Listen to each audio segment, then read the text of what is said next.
Hi guys, how you doing, man? My name is Malagant and we'll be talking about Zarya or Zarya, however you want to pronounce it. Thanks for joining for another Overwatch Talk. I hope you enjoy. A quick reminder that you can actually go into options controls, and from this drop box over here you can select Zarya. And from there you can open allied health bars. This is not really available for every hero out there. For Soldier 76 it is available as well. You can also change the crosshair that you're using. I didn't really find the default one that useful. Zarya is one of those characters that actually looks pretty simple on paper, but it might be quite difficult to have a good impact on the game that you're playing.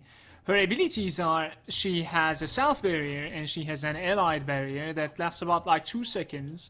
Her main damage ability is a beam, fairly low to medium range. It cannot headshot, so there's no damage multiplier. No matter where you attach the beam to, it's going to be returning the same amounts of damage. And her secondary damage ability, energy cannon, and it is not capable of headshotting either. However, if you can land a full body shot, it's going to be dealing maximum damage. Now that being said, I also want to mention that there's an indicator right below your crosshair that is 0 right now, that is showing how much extra power that you gain by basically absorbing with the barriers that you have cast both on yourself and to your allies. Now the barriers are bread and butter of Zarya, and they are definitely the difference between a good and a bad player, because the way that you're going to be using is going to be determining if you're becoming a monster for the next 10 seconds or just a bullet sponge. I definitely believe that is also the reason why the game gave 3 stars when it comes to difficulty of Zarya. Zarya is one of the best examples of, let's say, the best defense is a good offense.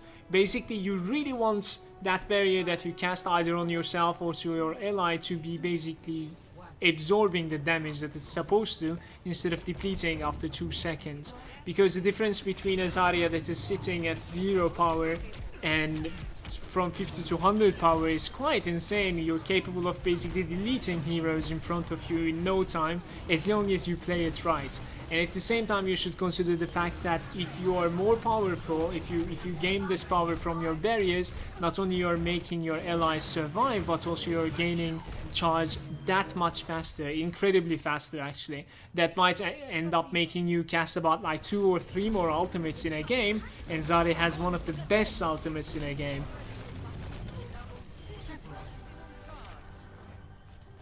The only thing that I'm going to add to Zarya's ultimate is the fact that communication is the key here. You are supposed to let your allies know that your ultimate is ready. Not only that, but right before you're using, you need to make sure that your allies are there to back your ultimate up. You really don't want to be...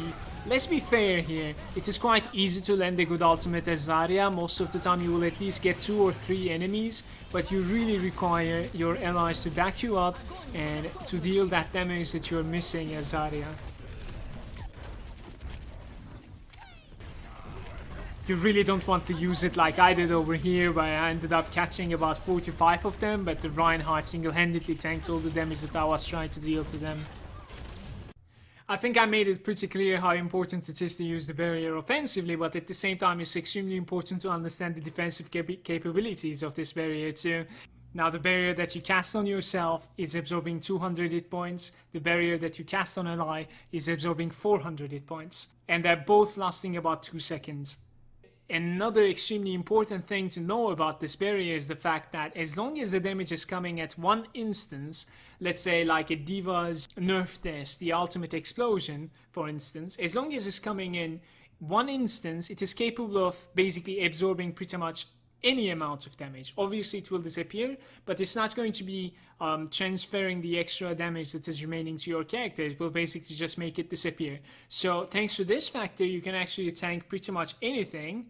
That being said, it's not only capable of getting your allies out of the stickiest situations in Overwatch, but also if you can pull it off, it is a guaranteed extra 50 power for a duration.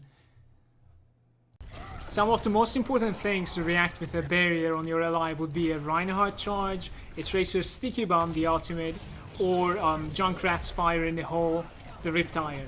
But it's definitely more preferable if you try to kill the Riptire actually. That being said, the list can continue with like the Flashbang of McCree, Junkrat's Bear Trap I think, I don't really know the name of the skill. And I'm pretty sure there are a bunch of other stuff that I forget to mention here. You can help us out in the comment section down below to what to react with a barrier of Zarya, pretty much. I think I'm done with this one. Thanks a lot for your company with another Overwatch talk. I really enjoyed doing it. I really hope that you did as well. If so, please leave a like. And let me know which hero you would like to see next on Overwatch Talk. Peace out.